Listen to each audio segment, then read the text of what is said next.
Rahul here, Punch Out Boxing. Delighted to be here again. It's been a bit of time, but no longer USSR, but still Drago, Steve. Yeah, great seeing you back out. Yeah, this fight with BABIC really captured the fans' imagination. A lot of people saying it's going to be exciting, explosive, all of the stuff we like. But a lot of people are, they're really backing him, even though he's the one that got stopped last time. Yeah, tell us how the fight came about, what you think, how it's going to go down. Well, obviously, we got the phone call 6 weeks ago, and there was no question about whether I would. I've never turned a fight down. I've accepted every fight we're being offered. We got the phone call. We accepted it. We got straight into the gym, ready to go. Got the sparring partners picked. Camp's been fantastic. I'm ready. I've been the underdog before. I've been the underdog my whole life. Being the underdog doesn't worry us, doesn't bother us. Every single day I get to do what I love to do, and it's a blessing. And I'll carry on doing that, and I'll carry on being the underdog. I'll carry on doing what I'm doing, improving social media, and the doubt is wrong, and the bookie's wrong, and that's all we can do. We keep pushing forward, keep going on. Absolutely, yeah. You have had your fair share of critics, but though knows your story, you did have a good amateur pedigree, but it's fair to say, as a pro, you just haven't got that momentum. Things haven't clicked. I mean, you've had a couple of good performances, but the momentum, which can matter in this game. Yeah, definitely. I mean, COVID was a massive, massive loss for us. We were 4-0 going into the 29th of February. It was a leap year, 4 years ago. We went 4-0 with four knockouts, and then COVID come along, and it knocked everything back. And then after the back of that, we obviously had the Reece Barlow win, and some personal things went on, and we've got the Shane Gill loss. And listen, as I say, I'm in the sport of boxing off the back of a football injury. Never experienced, never thought I'd be where I am, and I'll carry on just pushing on forward. I'll carry on doing what I love to do, and at 33-year-old, I lived the life. I've still got 5, 6 years in the sport, and I'll carry on just doing what I want to do and love to do, and keep proving people wrong. Yeah, and you've not had any sort of soft touches, like I said, apart from the first couple of fights. I mean, you've gone in against back to back two other prospects. I just wonder, last time we spoke, you did say because you're a bit of a late starter, you didn't want to sort of rack up, a padded record. But at the same time, I wonder, is there almost a risk of rushing too much into repeated hard fights because at 33, still young for a heavyweight. I think maybe you could do with a year of not journeyman, maybe trial horses, the sort of guys that are good enough to beat you if you're not on point, but you got a bit of leeway to sort of learn your trade a bit more. Because going straight in with other prospects, they're going to all come to take your head off. Yeah, definitely. I couldn't agree more. But at the same time, we get the phone call, and as I say, I've never been one to back down from a fight. I never will back down from a fight. So when we get the phone call, my manager asks us if I want to take the fight. I'm always going to say yes. That's the person I am. Yeah, I mean this fight is going to be a banger, like I said. Babic, his critics, especially at heavyweight, have always said he's a cruiserweight. If he really did an extreme weight cut, like say some of these Mexicans do, he could probably get down to light heavyweight. And he's been knocked out last time out. Confident you can do the same thing? Oh, but listen, I'll not take anything away from Alan. Usyk started at light heavyweight. Look at where he is now. So that's irrelevant, and the fact he got knocked out again is irrelevant. And I know he'll be bringing what he's got to the ring and be bringing 110%, and I'll be bringing 120. And I need to show him what a true heavyweight, a true 70 and a half stone, 6'7" man is all about.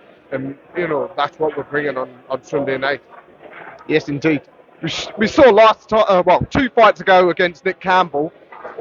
That lead left hook's impressive, especially because tall heavyweights don't usually lead with a left hook. Is that your danger punch?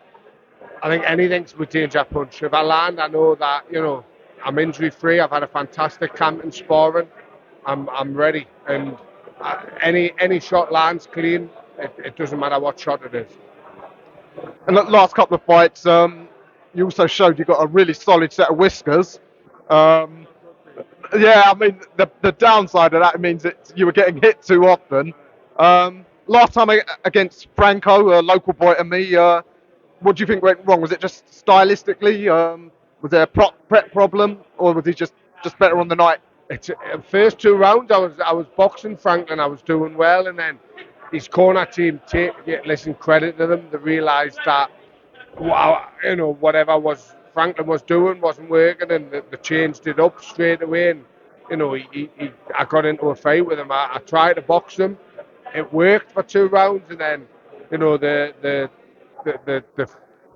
flip switched in my head of right. He's just I want to fight now, and it went out the window. And that's the problem with me. It's once I get hit, I see red, and and Franklin done what he needed to do. He's a good boxer. He stops you. He's tidy, and he might not have as many stoppages, but he's heavy-handed.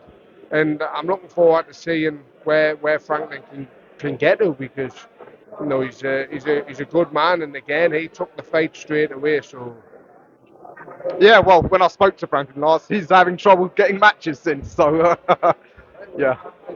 I mean, I can see why, because he's awkward, he's big, he's strong, and these prospects don't want to fight other prospects, and that's where I'm different. As I say, I'll fight anybody. Yes, indeed, we've seen that in your brief career. I was watching a couple of interviews with some of my colleagues, the young Sam and Rico, two lovely lads. I was interested to hear you're thinking about boiling down to Bridgerweight. Is that right? Something I say is that I get through, but I'm not looking past Sunday night. I get through Sunday, and that's the main thing. I need to keep my eye on Sunday, and then after that, if I need to get down to Bridgerweight, I think I could easily do it, and then getting that winner of Rosnacki versus Okoli would be ideal. Yeah, that would be great. Would that fill St James's Park for a world title? Definitely. I think that's the dream. But I'm not looking past Sunday. Yeah, absolutely. And just get your views on the current UK heavyweight scene. As you know, I think this is a golden era for British heavyweights, at least. Some obviously headlining your night, the British heavyweight fight. That's great. How do you see that one going? Listen, it's a George Foreman, versus Ali. You've got a kid who's a very, very, very tidy boxer, been to the Olympics, done what he's needed to do, and then you've got a kid who's come from nothing, who's raw, who's heavy-handed, who's a hard, and he's proved that. And I'm really, really looking forward to this fight, because it's brains versus brawn, and I can see it going either way. And Fraser's a fantastic tidy boxer, and then take nothing away from Fabio. He's a raw, tough man. So I'm excited for that. Helps that there's a bit of needle, don't you think? Well, yeah, definitely.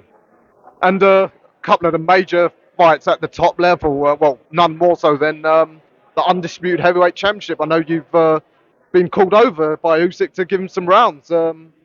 Obviously, last time I saw Fury didn't look great. Some people say could be shot. How do you see that one going? Listen, Fury's phenomenal. Absolutely fantastic. The man. Listen, that was a genuine cut. I don't understand these critics that were saying he done it on purpose, he's this, he's that. It was a genuine cut. He'll have been as much disappointed as anybody else going into that. He looked in fantastic shape. He had done his camp. I'm looking forward to it. And listen, regardless that I've sparred Usyk, of course I want to see a Brit bring the world titles back. Why wouldn't I?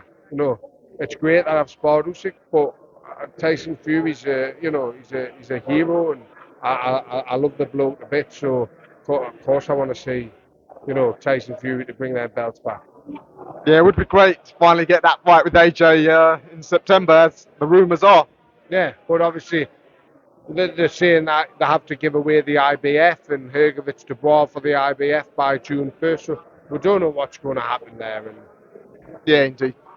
All right, I know you don't want to look too far forward, so I won't ask you yet about what could happen next. Let's wait till Sunday night. So, Steve, always a pleasure. Good luck for Sunday, and hopefully talk to you after the fight. Thank you. Cheers, thank you.